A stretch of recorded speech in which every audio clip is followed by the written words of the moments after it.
All right, before we can stretch our tissues, which are also things that can restrict our hip mobility, we need to mobilize them. So we want to work them out and get those tough spots. So our number one we always use is the foam roll. This is our first line of defense when working out tissues. So that first muscle I want to work out is the piriformis. So what we're going to do is we're going to take a seat on the foam roller. All right. We're going to go whatever side we're getting. So I'm going to work the right piriformis here. I'm going to get the right ankle on top of the left knee. Now I'm leaning a little bit towards this right side to get that piriformis. Once I find that spot, which is about right there, what we're going to do is we're going to do some myofascial release or muscle flossing. So, or fascia flossing.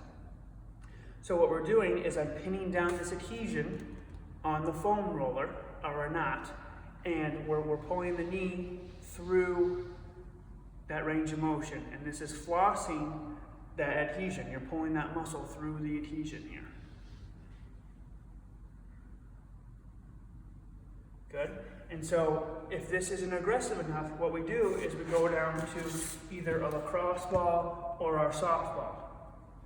And this is just a harder surface, and it's going to be more direct. So we do the same exact thing.